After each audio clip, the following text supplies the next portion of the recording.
Hello students, hope you all are fine today. आज हम discuss करेंगे ह्यूमन ब्लड सर्कुलेटरी सिस्टम, यानी कि इंसान का जो खून का निज़ाम है। चलिए तमाम स्लाइड्स को डिस्कस करते हैं वन बाय वन।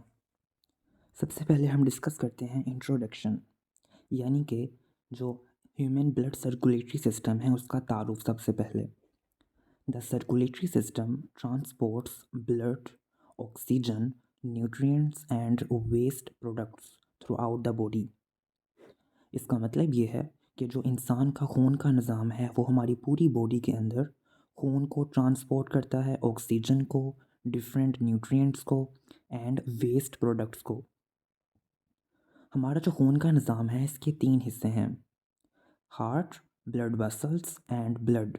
ये तीनों पार्ट्स मिलकर हमारा ब्लड वेस्कुलर सिस्टम बना रहे हैं।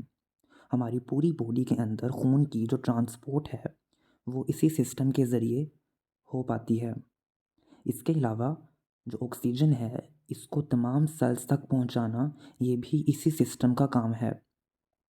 एंड डाइजेशन के दौरान जो न्यूट्रिएंट्स बनते हैं जैसे कि ग्लूकोज, फैटी एसिड्स, ग्लिसरॉल और दूसरे जो ऑर्गेनिक न्यूट्रिएंट्स हैं, इन सभी की जो ट्रांसपोर्टेशन है पूरी बॉडी के सेल्स तक, ये भी ब्लड का ही काम है। एंड इसके अलावा जो वेस्ट प्रोडक्ट्स हैं इनको भी बॉडी से एलिमिनेट कर दिया जाता है।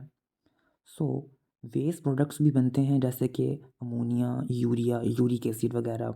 ये भी डाइजेशन के दौरान ही बनते हैं, जो कि एक्स्ट्रा प्रोडक्ट्स होते हैं और बॉडी के लिए हार्मफुल भी हो सकते हैं।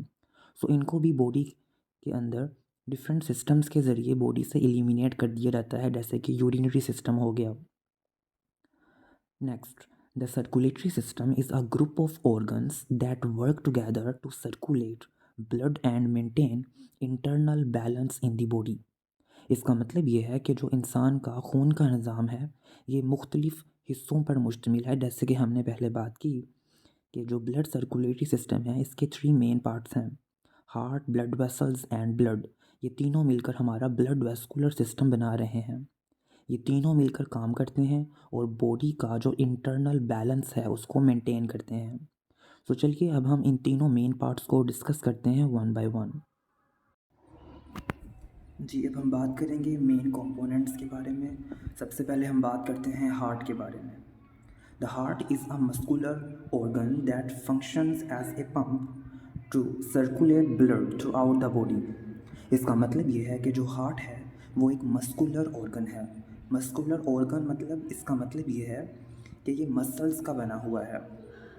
एक्चुअली हमारी बॉडी में थ्री टाइप्स के मसल्स होते हैं: स्केलेटल मसल्स जो कि बोन्स के साथ अटैच होते हैं, स्मूथ मसल्स जो कि हमारी बॉडी के इंटरनल होलो ऑर्गन्स का पार्ट हैं।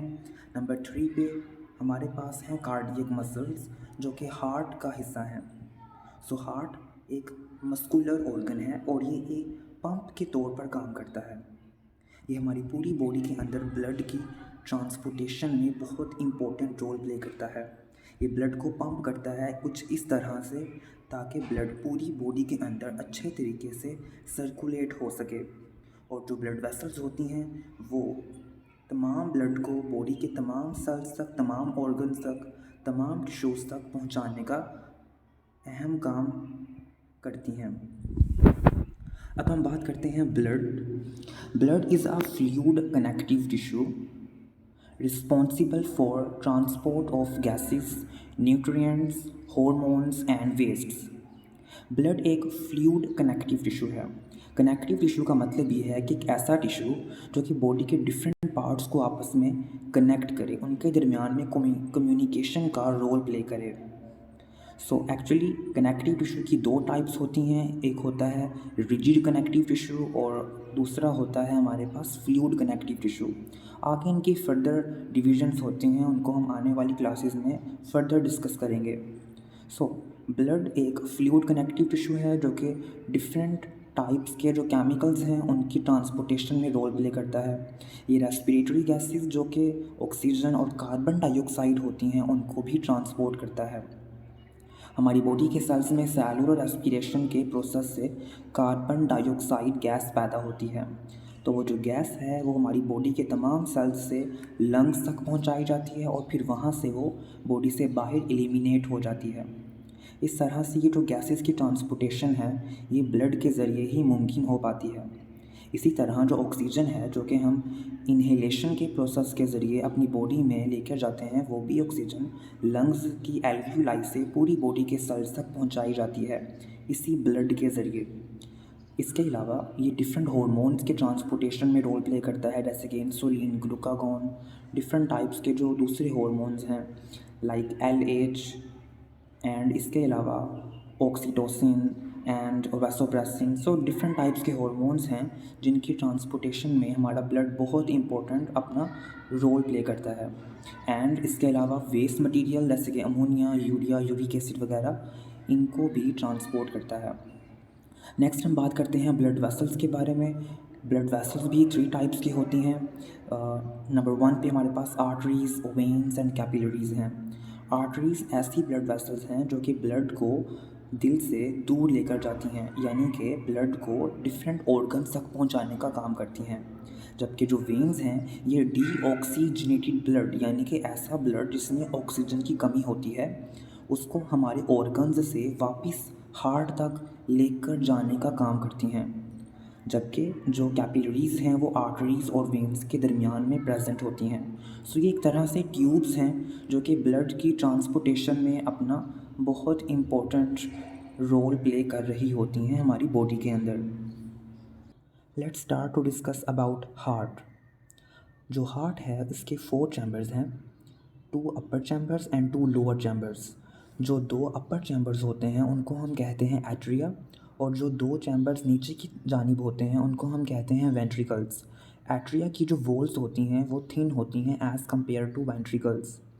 वेंट्रिकल्स की जो वॉल्स हैं वो थिक होती हैं, और वेंट्रिकल्स के अंदर जो लेफ़्ट वेंट्रिकल है उसकी जो वॉल है वो राइट वेंट्रिकल के कंपैरिजन में ज़्यादा थिक होती है, क्योंकि लेफ़्ट वेंट्रिकल से ब्लड की जो ट्रांसपोर्टेशन है या उसकी जो पंपिंग है वो डायरेक्टली एओर्टा के अंदर होती है, और वहाँ से ब्लड जो है वो पूरी बॉडी में उसको ट्रांसपोर्ट किया जाता है।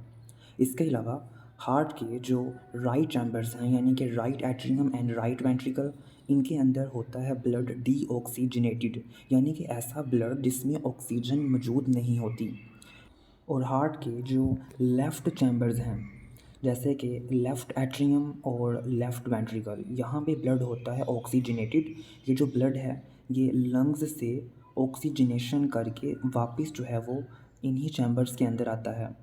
सो यहाँ पे जो ब्लड है वो ऑक्सीजनेटेड है, यानी कि ऐसा ब्लड जिसमें ऑक्सीजन प्रेजेंट हो। हार्ट के जो दोनों एट्रिया वाले चैम्बर्स हैं ये आपस में सेपरेट हुए होते हैं एक सेप्टम के ज़रिए, जिसको हम कहते हैं इंटर एट्रियल सेप्टम, ताकि ब्लड की जो मिक्सिंग है वो ना हो पाए। इसी तरह हार्ट के जो वेंट्रिकल्स हैं, right ventricle and left ventricle, ये दोनों भी आपस में सेपरेट हुए होते हैं एक सेप्टम के ज़रिए, जिसको हम कहते हैं इंटर वेंट्रिक्यूलर सेप्टम।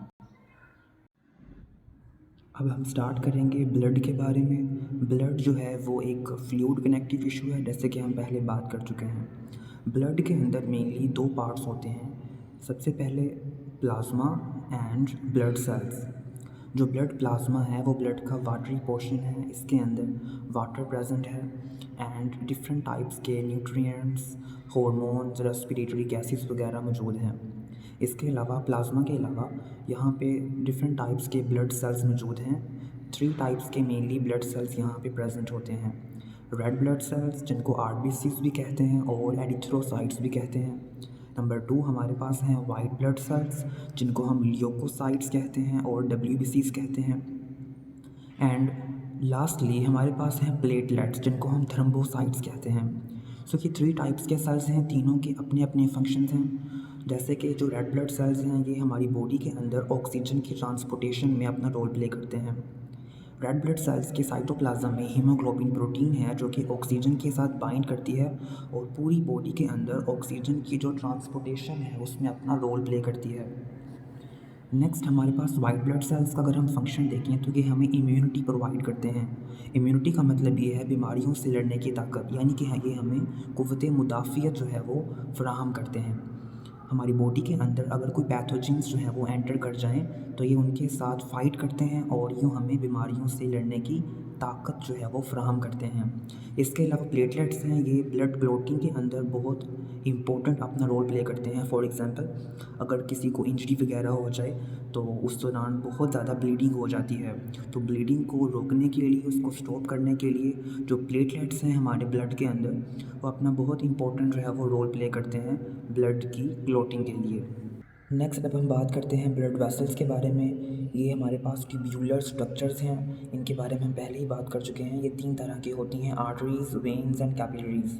जो आर्टरीज़ हैं ये ब्लड को दिल से दूर लेकर जाती हैं, they transport blood away from the heart.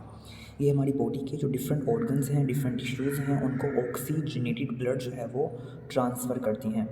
इसके अलावा जो वेन्स हैं ये बॉडी के जो डिफरेंट पार्ट्स हैं उनसे डीऑक्सीजनेटेड ब्लड जो है वो दिल की तरफ वापस लेकर जाती हैं ऑक्सीजनेशन के लिए। एंड जो कैपिलरीज़ हैं ये आर्टरीज़ और वेन्स के दरमियान बहुत बारीक, बहुत फ़ाइन जो है वो ये थिन ब्लड वेसल्स होती हैं। ये आर्टरीज़ और वेन्स के दरमियान कम्युनिकेशन की तरह अपना रोल प्ले कर रही होती हैं। Thank you for watching this lecture and I hope you really enjoyed this class. Take care. Allah Hafiz.